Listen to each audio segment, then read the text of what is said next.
नमस्कार, SBT news में आपका स्वागत है। पेश है 21 जनवरी शनिवार दोपहर 3:15 बजे राजस्थान की बड़ी खबरें। राजस्थान के मुख्यमंत्री अशोक गहलोत और कांग्रेस के प्रदेश प्रभारी सुखजिंदर सिंह रंधावा सहित अन्य नेता शनिवार सुबह हनुमानगढ़ के श्रीगंगानगर जिले के गांव डाबला स्थित ऐतिहासिक गुरुद्वारा बुढ़ा जोहड़ पहुंचे, जहां पर गहलोत और रंधावा ने गुरु ग्रंथ साहिब के समक्ष रुमाला साहिब चढ़ाकर मत्था टेका।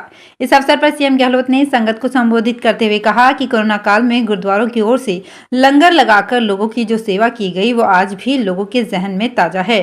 उन्होंने कहा कि मानवता की सेवा के लिए श्री गुरु नानक देव जी ने लंगर सेवा शुरू की। इस सेवा में आज सिख समाज का महत्वपूर्ण योगदान है। हमारा भी ये प्रयास होना चाहिए कि देश दुनिया में कोई भी परिवार भूखा नहीं सोए। उन्होंने गुरुद्वारों की लंगर सेवा की सराहना करते हुए कहा कि सिख समाज का मान सम्मान पूरी दुनिया में है, ये सदैव बना रहे। इस कारण आज हम यहाँ दर्शन करने आए हैं। जेडीए का बुलडोजर शनिवार को जयपुर में सुबह होते ही गरजने लगा। जयपुर जेडीए प्रवर्तन विंग की दूसरे दिन भी गुर्जर की थड़ी में कार्यवाही की गई। सुबह 7:30 बजे से चल रही 5 मंजिला अवैध इमारत को ढहाने की कार्यवाही सुख विहार के आवासीय भूखंड संख्या 34 में बनी है। अवैध बिल्डिंग बायलॉज का उल्लंघन और जीरो सेटबैक्स पर निर्माण, 2 पोकलेन मशीन, 2 जेसीबी, 10 लोखंडा और 6 हैमर, 2 गैस कटर्स और मजदूरों की सहायता से तोड़फोड़ की गई। जयपुर गुर्जर की थड़ी स्थित 5 मंजिला इमारत जमी दोज होते ही हड़कंप मच गया। आयकर विभाग ने शनिवार सुबह जोधपुर के शराब व्यवसायी के 10 से ज्यादा ठिकानों पर सर्च ऑपरेशन शुरू किया है।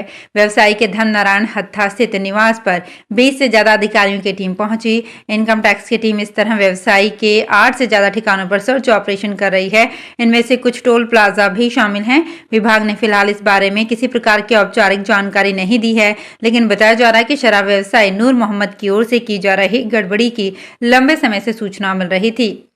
राजस्थान में 11 महीने के बाद होने वाले विधानसभा चुनाव और 23 जनवरी से शुरू हो रहे राजस्थान विधानसभा के बजट सत्र के मद्देनजर राज्य की गहलोत सरकार को हर मोर्चे पर घेरने और पार्टी के आगामी 3 माह के कामकाज की रणनीति तय करने के लिए प्रदेश भाजपा कोर समिति की बैठक 22 और 23 जनवरी को जयपुर में होगी। राष्ट्रीय अध्यक्ष जेपी नड्डा की मौजूदगी में होने वाली इस बैठक में नेताओं के बीच गुटबाजी खत्म कराने का प्रयास होगा। प्रधानमंत्री नरेंद्र मोदी ने हाल ही में राष्ट्रीय कार्यकारिणी की बैठक में नेताओं को गुटबाजी से परहेज कर एकजुट होने का आह्वान किया था। राजस्थान में कृषि विपणन विभाग की ओर से कृषि उपज मंडी समितियों के माध्यम से कृषकों के हितार्थ लागू की गई कृषक उपहार योजना के तहत किसानों को मंडी समिति में संचालित ई नाम परियोजना के तहत अपनी कृषि उपज विक्रय करने एवं ई भुगतान प्राप्त करने के लिए निःशुल्क ई उपहार कूपन मंडी समिति के माध्यम से जारी किए गए। इन ई उपहार कूपन्स की लॉटरी मंडी समिति स्तर पर गठित कमेटी के समक्ष नागौर मंडी समिति में निकाली गई। इसमें समिति के प्रतिनिधि क्षेत्रीय उपनिदेशक कृषि विपणन विभाग राजेंद्र कुमार, प्रशासक रणजीत सिंह, उपज मंडी समिति सचिव रघुनाथ राम उपस्थित रहे। जोधपुर संभाग के सबसे बड़े मथुरादास माथुर अस्पताल में काम कर रहे ठेका कर्मियों ने सैलरी नहीं मिलने पर शनिवार को अचानक से हड़ताल कर दी। इसके चलते अस्पताल में पर्ची काउंटर पर ठेका कर्मियों की जगह होमगार्ड के जवानों और सुरक्षा कर्मियों ने मोर्चा संभालते हुए मरीजों की पर्ची काटी और व्यवस्थाएं संभाली। अस्पताल के अधीक्षक डॉक्टर विकास राज पुरोहित भी ओपीडी पहुंचे और ठेका कर्मियों से बात की। उनके आश्वासन के बाद पर्ची काउंटर पर काम कर रहे कर्मचारी वापस काम पर लौट गए। झालावाड़ जिला प्रभारी प्रमोद जैन भाया ने शुक्रवार देर शाम को खानपुर पंचायत समिति के मैदान में जनसुनवाई की। जनसुनवाई में हरिगढ़ सरपंच भवानी शंकर बैरवा ने चारागाह जमीन के आवंटन की मांग की। कांग्रेस नेता रघु मालव ने प्रभारी मंत्री को बताया कि सरकारी तलाई पर अतिक्रमण हटाने के दौरान तत्कालीन तहसीलदार और पुलिस ने निर्दोष बाढ़ पीड़ितों को झूठा फंसा दिया और अतिक्रमी के खिलाफ कार्यवाही नहीं की जा रही है। इस पर प्रभारी मंत्री ने एएसपी चिरंजी लाल मीणा को कार्यवाही के निर्देश दिए। अलवर शहर में मथुरा पुलिया के पास 2 बदमाशों ने एक व्यक्ति की बाइक को रोककर उससे 45,000 रुपए छीन लिए। खुद को स्पेशल पुलिसकर्मी बताते हुए व्यक्ति को रोका, उसका मोबाइल चेक किया, जेब से 45,000 रुपए ले लिए। इसके बाद पीड़ित का मोबाइल लेकर उसके परिचित को फोन कराया और पैसे की मांग की। पुलिस ने अगले दिन दोनों को गिरफ्तार कर लिया। रेल यात्रियों के लिए खुशखबरी है। जयपुर के खातीपुरा स्टेशन पर इलेक्ट्रिक इंटरलॉकिंग का काम पूरा हो गया। शुक्रवार शाम से ही स्टेशन चालू हो गया है। खास बात यह है कि अब किसी भी प्लेटफॉर्म पर ट्रेन गुजर सकेगी। रेलवे अधिकारियों का कहना है कि इस काम को महज 4 घंटे ट्रैफिक ब्लॉक कर 8 लाइन स्टेशन को चालू किया है। जल्द ही इसका उद्घाटन होगा। इसके बाद यहीं से ट्रेनें संचालित होंगी। उत्तर पश्चिम रेलवे के मुख्य जनसंपर्क अधिकारी कैप्टन शशि किरण ने बताया कि शाम 5:10 पर खातीपुरा स्टेशन चालू कर दिया गया है। अलवर शहर में वार्ड नंबर 11 में गंगा मंदिर के पास मोहनलाल के घर पर रातों रात मोबाइल टावर खड़ा करने से पड़ोसी और कॉलोनी के लोगों ने विरोध जताया है। शनिवार सुबह टावर के विरोध में लोग एकत्रित हुए, प्रदर्शन कर नाराजगी जताई। पार्षद देवेंद्र रसगनिया ने कहा कि बिना अनुमति के टावर लगा है, टावर को हटवाया जाएगा। लोगों का कहना है कि मोबाइल टावर 18 जनवरी की रात को लगाया गया। दिन में रेलिंग लगाने की बात कही गई, लेकिन सुबह टावर खड़ा मिला। इसके बाद लोगों ने पहले नगर परिषद और बाद में जिला कलेक्टर को शिकायत दी। पेपर लीक मामले को लेकर राज्यसभा सांसद डॉक्टर किरोड़ी लाल मीणा 24 जनवरी को दौसा से हजारों बेरोजगार युवाओं के साथ जयपुर कूच कर विधानसभा का घेराव करेंगे। इसकी तैयारी में जुटे सांसद ने राज्य सरकार पर जमकर हमला बोला।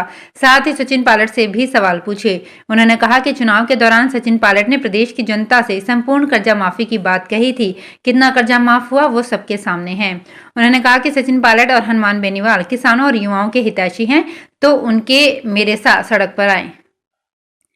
राजस्थान के युवाओं का लंबा इंतजार खत्म हो गया है। राजस्थान कर्मचारी चयन आयोग ने कम्युनिटी हेल्थ ऑफिसर भर्ती परीक्षा का शेड्यूल जारी कर दिया है, जिसके तहत प्रदेश के 3531 पदों के लिए 19 फरवरी को सुबह 10:30 बजे से 12 बजे तक भर्ती परीक्षा का आयोजन किया जाएगा, जिसमें शामिल होने वाले अभ्यर्थियों को 1.5 घंटे पहले परीक्षा केंद्र पर पहुंचना होगा। वहीं अभ्यर्थियों के एडमिट कार्ड फरवरी के दूसरे सप्ताह में जारी किए जाएंगे। आपको बता दें कि कर्मचारी चयन आयोग की ओर से पहली बार संविदा के तहत भर्ती परीक्षा का आयोजन किया जा रहा है। कड़ाके की सर्दी के बाद अब बीकानेर संभाग में मावठ की बारिश का समय आ गया है। संभाग के श्रीगंगानगर व हनुमानगढ़ में मावठ बरस चुका है, जबकि बीकानेर में आने वाले दिनों में बारिश की उम्मीद की जा रही है।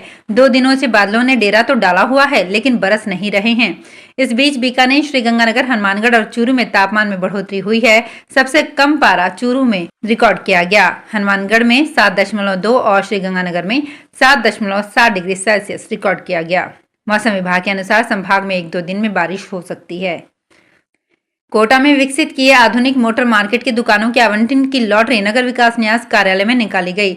लॉटरी प्रक्रिया के दौरान मोटर मार्केट के मैकेनिक व्यवसाय एवं यूनियन के पदाधिकारी बड़ी संख्या में मौजूद रहे। नगर विकास न्यास की ओर से विकसित की गई डीसीएम रोड पर आधुनिक मोटर मार्केट में पुनर्वास किया जा रहा है। नगर विकास न्यास उप सचिव ताहिर मोहम्मद ने बताया कि मार्केट में 60 फीट चौड़ी सड़कें, मॉडर्न टॉयलेट और व्यवस्थित सीवरेज सिस्टम स्थापित करवाया जा रहा है।